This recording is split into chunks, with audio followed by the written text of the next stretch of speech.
It is my honor today to introduce to you our keynote speaker, Brian Cohen of Murmuration. Brian began his career producing documentary films in New York City.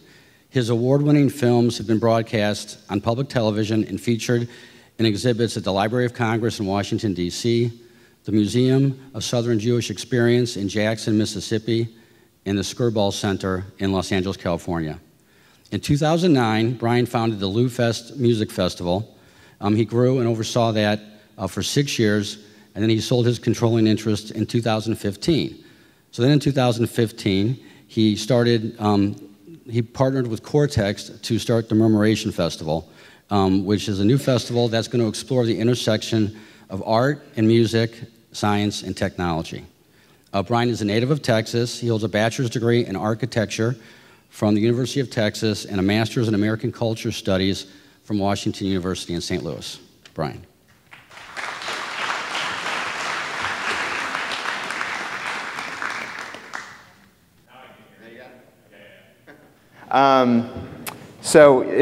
In a former life, I produced documentary films, which means I'm much more comfortable behind the camera than in front of the camera.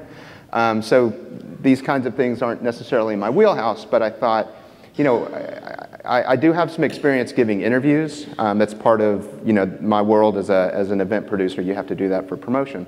So I thought, why don't we look at this as kind of an interview? So I'm going to be playing both parts. I'm going to be asking myself questions, and then I'll be answering. So I'm kind of using Charlie Rose as a model. It seems like a good person to use. So here's Charlie Rose.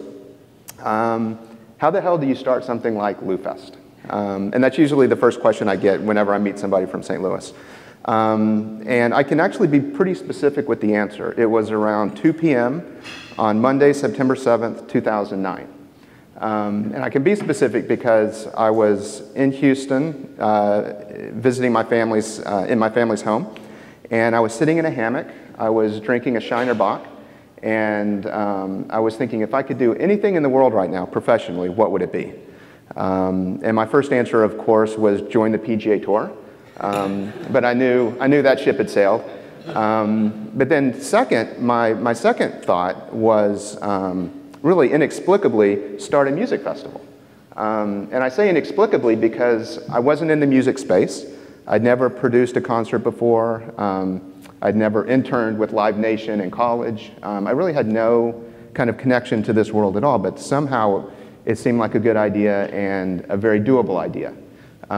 So later that day I was on a plane back to St. Louis, grabbed some cocktail napkins from a flight attendant and really started scribbling what this thing might be. And it really came together, in my mind at least, very clearly right out of the gate.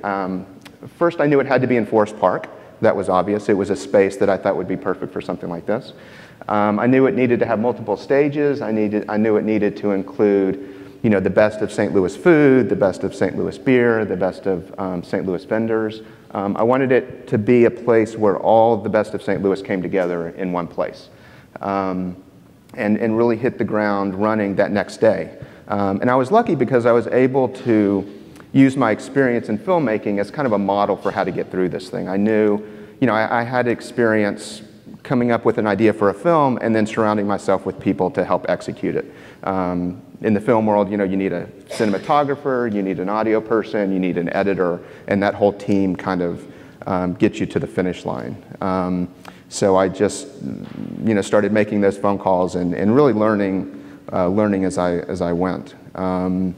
And so for the last 6 years, that's what I've been doing, growing that event from the early years where we did about 5,000 a weekend to last year when we did just over 50,000. So now back to Charlie Rose. So how the hell do you start something like Murmuration? And that's actually a different question because Murmuration is a much different animal. With Loufest, it was about music. Murmuration is about so many different things, art, music, science, and tech. It's a much more multifaceted event. It's a much richer event, I think, in terms of the kinds of content that we will present. And so it kind of tracked differently. Some things were similar. but a lot of things were different as well. And I think what was most different is the kind of people that I had access to with Murmuration. You know, when let me go back to Charlie Rose. How did Murmuration start? So Murmuration started really when I met Dennis Lauer, the CEO of Cortex, late last year. With Loufest, the last year or so, you know, it had felt like it was in a place where it was solid, it was moving, and I might be able to exit and still have the thing be successful and move forward. So, you know, 5 years is kind of my sweet spot to create something, get it going, and then think about the next thing. So I started thinking about, you know, what my next move would be from Loufest. And I knew I wanted to stay in music because that was kind of my wheelhouse. But I was also experimenting or exploring art and how public art kind of influences our daily lives. So I was thinking an event that somehow combined music and art would be interesting. Then I had an opportunity to meet Dennis, and he kind of told me his vision of producing a citywide event that explored all the great things that are happening within St. Louis's innovation community. And so I stepped away from that meeting thinking, well, wait a second, you know, music, art, science, and tech. You know, that has a pretty nice ring to it. Maybe this could be a single event that satisfied both of our goals and both of our ambitions. So that was really the beginning of Murmuration, and that was September of last year. And over the last few months, you know, he and I, again, with a very competent team, have put this event together. And when I say the development of Murmuration was different than Loufest, I think it's really that team, the team aspect of Murmuration is really what sets it apart as different. With Loufest, it was my first event, it was my baby. I felt like I needed to have my fingerprint on every piece of it. And in a way that I think compromised the event, because nobody has the bandwidth, no single person has the bandwidth, no single person has the range of expertise to really kind of shepherd or to control every aspect of an event this big. And with Murmuration, I had learned that lesson. So when I had the opportunity to, you know, bring in a much larger team, I knew to maximize their strengths and their expertise as much as possible. And I know that there's a few people here, so I want to just recognize them. I see Phyllis, I see Travis, I see Chris somewhere. Yeah, there's Chris. And then they're just part of this incredible team that I've had an opportunity to work with. And I think I'll use maybe Chris as an example. So when Dennis and I put this thing together, we knew we wanted to have a Maker Expo. That was one of the elements that we wanted. But you know, what the hell do we know about curating a Maker Expo? And then when we had an opportunity to bring Chris on, it was, of course, Chris knows this space, Chris knows these people, Chris has the expertise to get this done. So rather than, you know, Dennis and I trying to kind of micromanage this thing, it was like, Chris, take this thing and run with it. And he was very, you know, gracious and generous in helping us do that. So I think in that way, Murmuration is it has a more solid base, you know, right out of the gate. It's using the expertise of a lot more people. And I think it's going to set us up very nicely moving forward, because we're having to, you know, we're having the input of so many different people on a very significant level. You know, it's not just kind of, these are side people who are kind of working on the edges. These are people who are core to the mission and core to the event. Again, I think that's going to show in the quality of the festival that we present in a couple of weeks. So I think,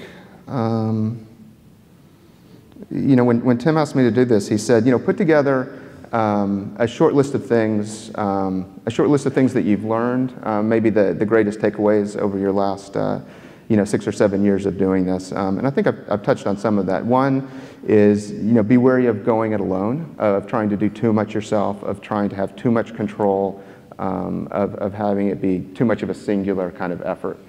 Take advantage of the resources and the people that you have around you. Second, I think it's identify your own weaknesses and make sure you get that covered. there were quite a few that I learned over the years that were not my,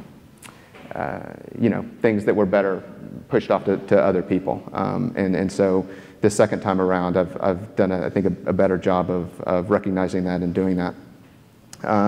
Relinquish control when you need to. Don't feel like you have to have your fingerprint on every single aspect of the event.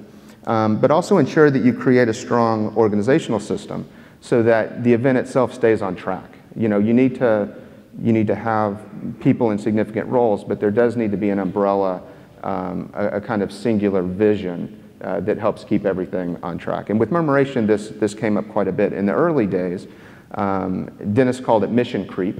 When you start a new festival, it's really wide open. It can be anything you want it to be. It can be everything. It can be very limited. And mission creep was the idea that this thing could kind of get out of control. It can involve too many things. Everybody wanted to be a part of it, which is a great thing. Everybody wanted to contribute, which is a great thing. But if you have too much going on, then the whole thing just kind of gets messy and it loses focus.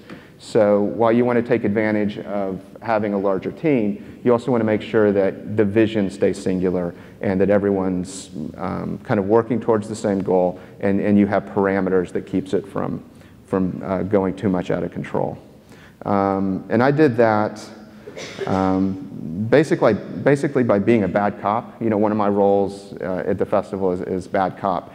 So when somebody had an idea that I thought might be taking us too far one direction or another, I had to hopefully nicely shut it down. But that is a role that I needed to play. I think somebody's got to do it. So that's one of the things that I did. Then another question is, what do you hope?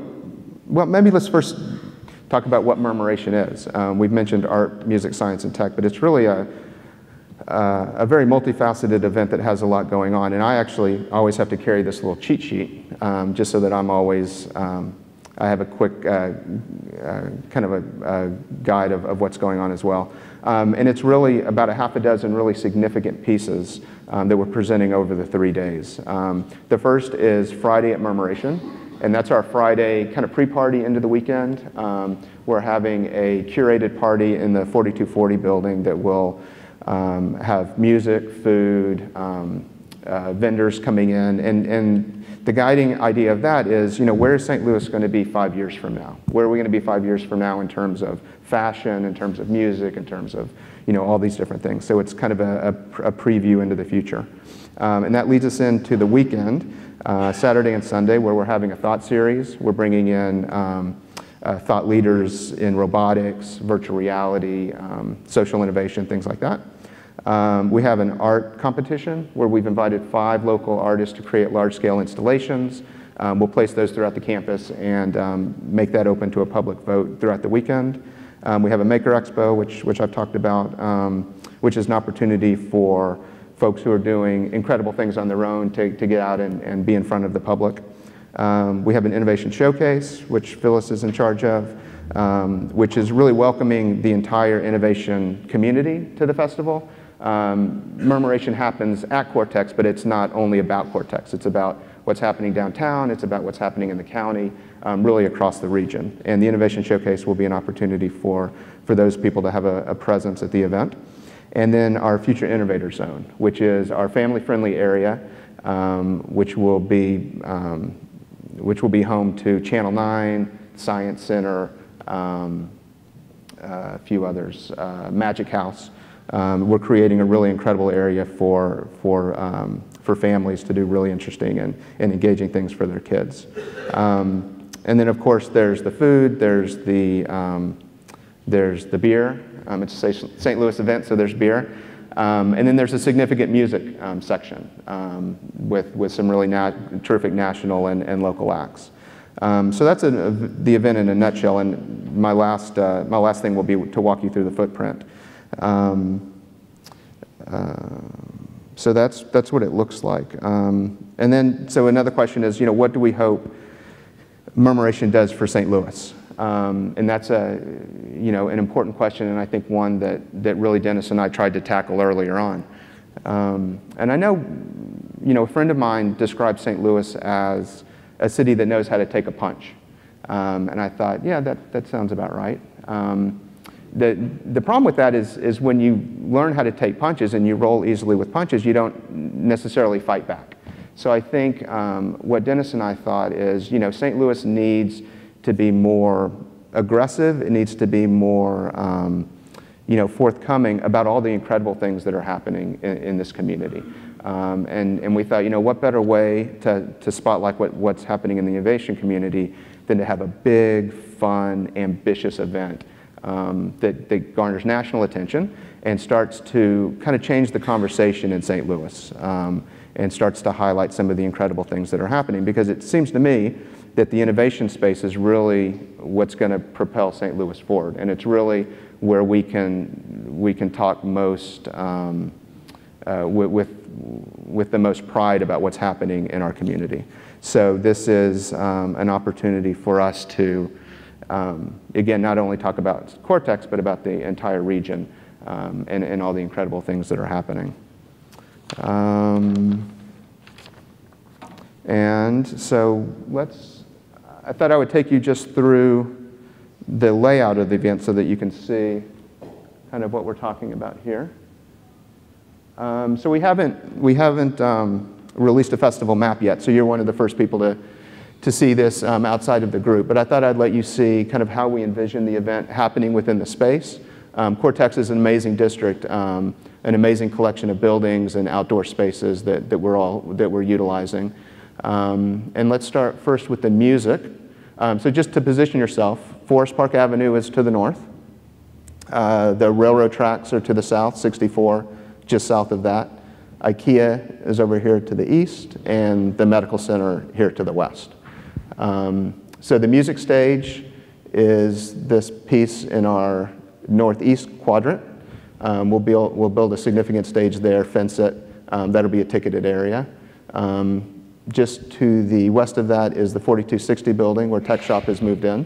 We'll be using some of their outdoor spaces, the courtyard to the south of that. To the west of that is the Cortex building, which will be our VIP, a great area where we're going to have open bar, chef tastings, things like that. In the Cortex 1 courtyard, you can see that large tent, which is the Centene stage. That's going to be one of our thought session stages. So that's where we'll have talks and speakers. Also in that courtyard, the Science Center is building a large-scale Rube Goldberg machine that attendees will be able to participate in throughout the weekend.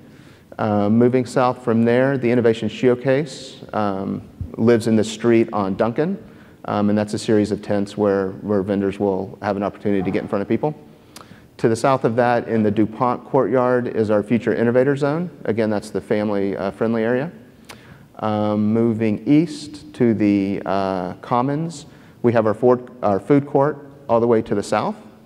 The Commons we're going to pretty much leave open so that that can be an open space for people to kind of relax, unwind as they're bouncing around from event to event. Moving into the 4240 building, we'll have our second thought stage there.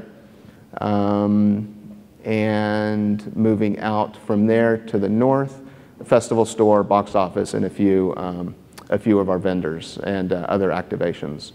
So you can see we're taking advantage of the entire space. We're blocking off about a block each direction, so it'll be pedestrian only.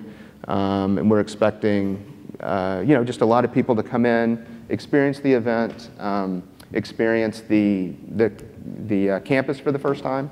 I think a lot of people kind of know Cortex as an entity, but haven't necessarily gone inside its parameters.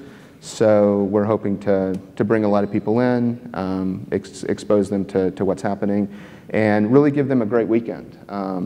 It's something that it's a new event to St. Louis, but it's also a new event in and of itself. This isn't something that we kind of saw somewhere else and said, all right, we're going to take it and plant it in St. Louis. It's really the combination of these four elements and the way that we're combining them is really unique and specific to this event. Murmuration itself is the phenomenon of starlings coming together and creating, patterns in the sky. I think we've all seen it, but we don't necessarily know what it was called. So Murmuration as a guiding principle for the festival follows that same thing. What happens when you bring all these different things together and see them interact together? When music intersects with art, when science intersects with music, et cetera, et cetera. So each piece of it has this multiple kind of overlay to it. And again, that's unique and something that I think St. Louis can be proud of and can say to the rest of the country, this is a very innovative place. There's incredible things going on. There's very sophisticated things going on, and we're creating new things to kind of push out and help push the city forward. So Tim, that's what I got. You're fine. Mike, please.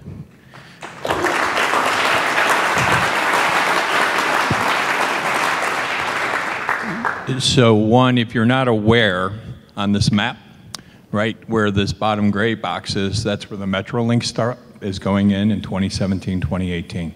So if you continue this event, you literally have a Metrolink exit right Absolutely. there, which is really cool. We're looking forward to that next year. No, I know, and so I commend you. I mean, this is something new and different, and I have to tell you, you do a great job with Loufest. I took my daughters, who are 16, to their first concert at Loufest last year, and I was a little concerned having, just the chaos that things like that can create, and it was well managed. You did a phenomenal job, so I commend you for that. This guy has done a phenomenal service to St. Louis, and my daughters had a blast. They got to see so many bands, Hoser and all these bands I have no idea, something with witches in the title.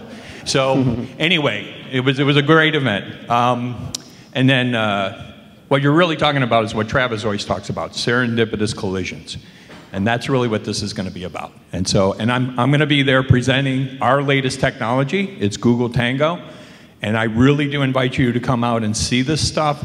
You're going to see the next generation of phones, and it is mind-blowing stuff. And I know there's lots of other companies that are going to be doing really cool things. So I really do invite you to come out and take part in this event. So we're going to open it up to questions. I see one back there. And I will bring the mic to you so we can record your question on video.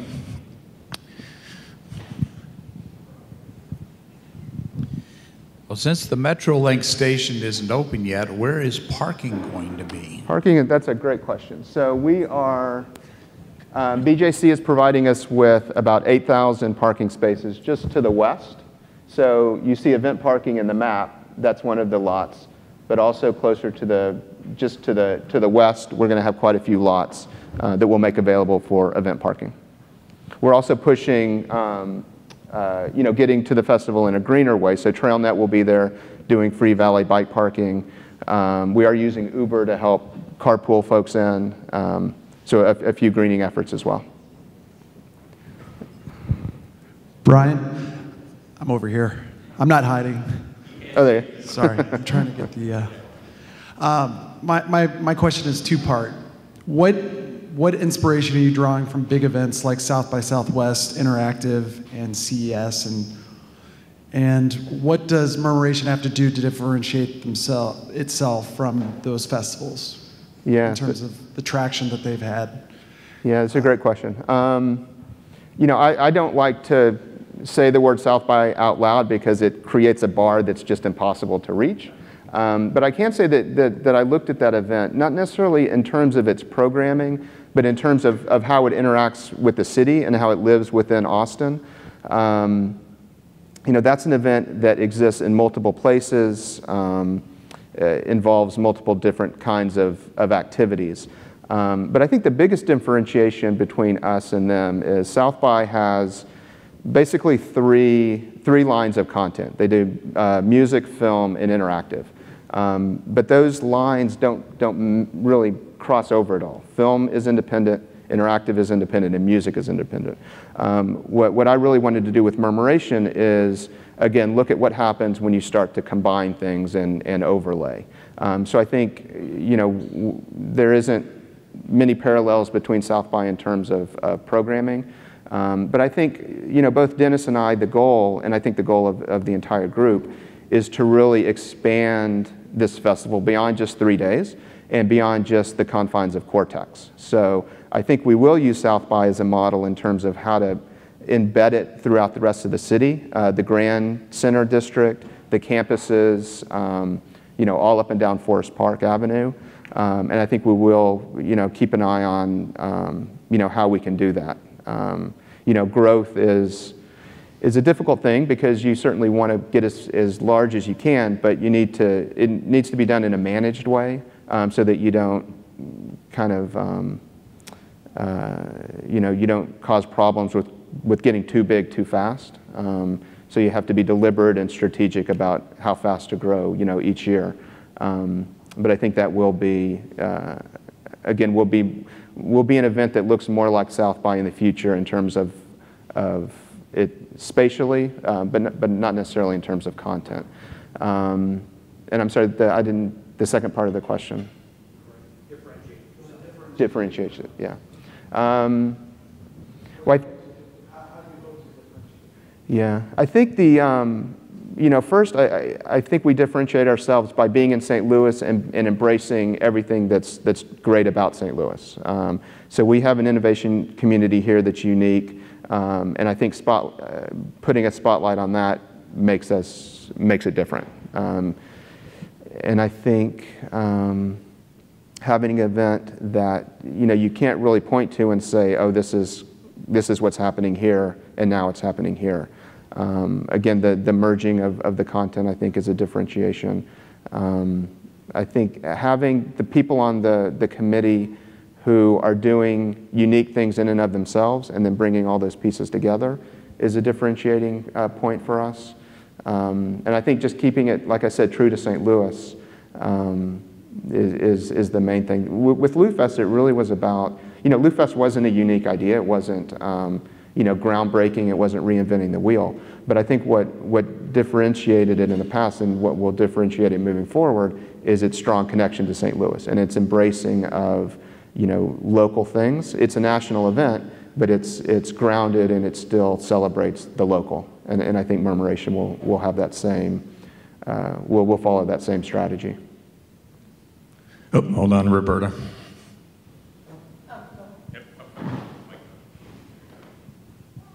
I thought it might be informative to tell people about the different levels of tickets. I know there are different kinds. And are they still available, and how do people get tickets? Yeah, absolutely. Thanks. So actually one way that this festival is sort of unique and I think different from the others is there's a ticketed component to it, but there's also a free component. So if we go back to kind of the different elements, if you want to have access to the thought sessions, that requires a ticket. That's a kind of an expensive thing to produce, so we have to make that ticketed. If you want to have access to the music part of the festival, that's also ticketed. But all the rest of it is free. If you want to see the Makers Expo, the Innovation Showcase, the family-friendly area, you simply walk into the campus and you can experience all those things without a ticket. If you want to do the ticketed side, you can buy there's different levels available. You can buy a music-only pass, you can buy a thought-only pass, you can buy an all-access, which gives you access to everything, or you can go all in with the VIP that gives you access to everything, plus a very high-level experience, in terms of bar and food and things like that. And all of that's available on the website at murmurationfest.com. We have sold out of at least one level, but there's a few others that are still available. So I have a question over here. Yeah. So I believe that the festivals are just 2 weeks apart, Loufest and Murmuration. Was that intentional in that they build on each other, or was there a concern that it would overwhelm the community, or just your thoughts on that? Yeah, it wasn't deliberate in that we wanted to create a tie between the two. In fact, I'm trying to, I know I've spoken about Loufest quite a bit, but we're really trying to differentiate between the two events and to not necessarily kind of have them seen in the same light, because they are two different events. But we knew that a core demo for us would be college students. We want millennials, we want younger college students, because that's part of the vibrancy of this community. And if you want to do an event outside and you want to involve college students, you basically have April or September. Earlier than April, the weather's not right. Later than September, the weather's not right. And you have to make sure the kids are here. They're, they've moved in, they've gotten settled, and they're available to spend a weekend somewhere. So it was really just the calendar that drove our date this year. We wanted to avoid really large events like the balloon glow. So September is a very busy time for St. Louis, but we thought this weekend was the best chance to kind of own the weekend, and we're hoping to do that. With the event just a few weeks away, are your volunteer needs met? And if not, who do you need, what do you need, and how can we help steer people your direction? Yep, that's a great question. So volunteers, I think we got a good group so far, but we're always collecting them. We always need volunteers. There is a link on the website that you can go to and fill out an application. So we've made that easy. I'm not sure that they've met yet. We have a terrific volunteer coordinator who's doing all of that and putting people where they're best suited. But I think my sense is that's going well. Thank you very much, Brian.